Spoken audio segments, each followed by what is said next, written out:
କିନ୍ତୁ ଦୁଃଖର ବିଷୟ ଦୁର୍ଭାଗ୍ୟର ବିଷୟ ଆମ ଓଡ଼ିଶାରେ ଗୋଟେ ଢଗ ଅଛି ଓଡ଼ିଆରେ ଗାଲୁଆଙ୍କ ବାରବାଟୀ ଚାଷ। କିନ୍ତୁ ଇଏ କେବଳ ରାଜଧାନୀ ଭୁବନେଶ୍ୱର ସ୍ୱାର୍ଥ ଏତେ ଜଡ଼ିତ ନୁହେଁ, ସମଗ୍ର ରାଜ୍ୟର ସ୍ୱାର୍ଥ ରାଜ୍ୟବାସୀଙ୍କ ସ୍ୱାର୍ଥ ଏତେ ଜଡ଼ିତ ଥିଲା।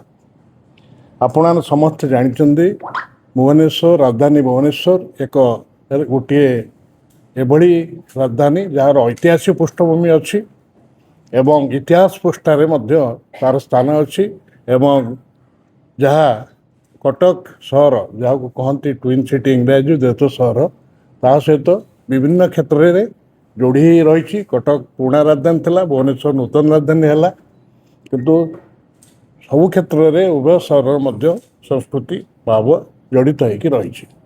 ପୂର୍ବତନ ମୁଖ୍ୟମନ୍ତ୍ରୀ ଏବଂ ବିରୋଧୀ ଦଳ ନେତା ମାନ୍ୟବର ଶ୍ରୀ ନବୀନ ପଟ୍ଟନାୟକ ସହରରେ ରାଜଧାନୀ ଭୁବନେଶ୍ୱର ଯେହେତୁ ଆପଣ ଜାଣିଛନ୍ତି ସ୍ମାର୍ଟ ସିଟିର ଆଖ୍ୟା ପାଇଥିଲୁ ଆମେ ପୂର୍ବତନ ମେୟରଙ୍କ ସମୟରେ, ଏବେର ମେୟର ବି ତାକୁ ଆହୁରି ଜାଜୁଲ୍ୟମାନ କରିଛନ୍ତି, ଯାହା ଆମେ ସିଟି ହିସାବରେ ବହୁତ ଆଗରେ ଅଛୁ।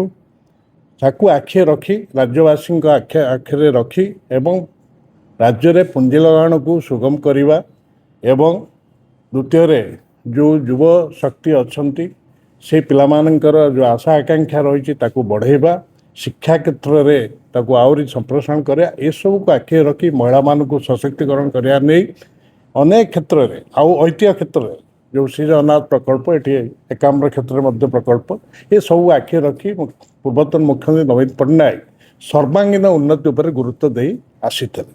ଭୁବନେଶ୍ୱର ମେଟ୍ରୋ ରେଲ କର୍ପୋରେସନ ପକ୍ଷରୁ ଯେଉଁ କାର୍ଯ୍ୟକ୍ରମଟି ଆପଣମାନେ ସମସ୍ତେ ଜାଣିଛନ୍ତି ଯେ ଭୁବନେଶ୍ୱର ଏୟାରପୋର୍ଟରୁ ତ୍ରିଶୂଳିଆ ଛକ ପର୍ଯ୍ୟନ୍ତ ପ୍ରଥମ ପର୍ଯ୍ୟାୟରେ, ଦ୍ୱିତୀୟ ପର୍ଯ୍ୟାୟରେ କଟକ ସହର ଏବଂ ଦ୍ୱିତୀୟ ପର୍ଯ୍ୟାୟରେ ମଧ୍ୟ ଶ୍ରୀକ୍ଷେତ୍ରକୁ ମଧ୍ୟ ଯୋଡ଼ିବା ପାଇଁ ମଧ୍ୟ ଉଦ୍ୟମ ହେଇଥିଲା।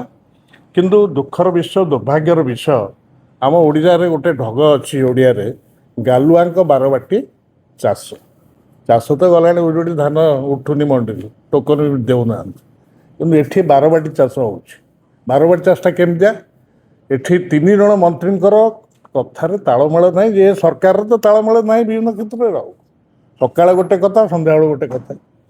ଏଠି ପୂର୍ତ୍ତମନ୍ତ୍ରୀ ମାନ୍ୟବର ଶ୍ରୀ ହରିଚନ୍ଦନ ମେଟ୍ରୋ ପ୍ରୋଜେକ୍ଟ ଉପରେ ଗୋଟିଏ କଥା କହୁଛନ୍ତି, ଆମର ନଗର ଉନ୍ନୟନ ମନ୍ତ୍ରୀ ସିଏ ମଧ୍ୟ କହୁଛନ୍ତି ଆଉ ଗୋଟିଏ କଥା ସେ ମେଟ୍ରୋ ପ୍ରୋଜେକ୍ଟ ଉପରେ।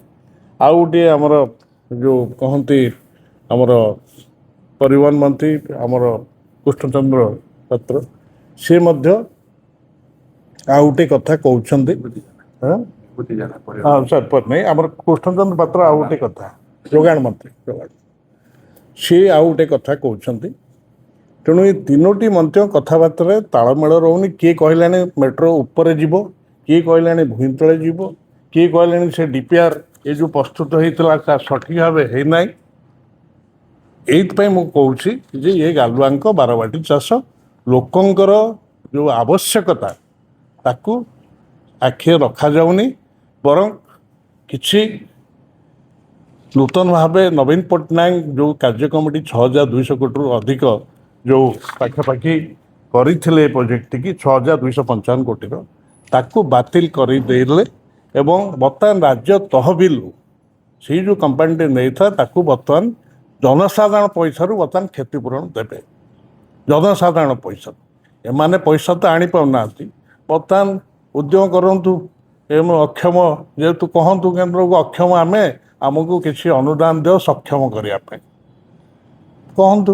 ବର୍ତ୍ତମାନ ମୋ ଗଣତ ମାନ୍ୟବର ବିଧାୟକ ଅଛନ୍ତି ଅନ୍ତର ନାରାୟଣ ଜେନା, ମେୟର ଅଛନ୍ତି ସୁଭାଷ ସିଂ କଟକର, ଶ୍ରୀମତୀ ସୁଲୋଚନା ଦାସ ମାନ୍ୟବର ମେୟର ଆମ ଭୁବନେଶ୍ୱର ମହାନଗର ନିଗମର, ମୁଁ ଅଧିକ ଏ ସମୟ କହିବି ନାହିଁ।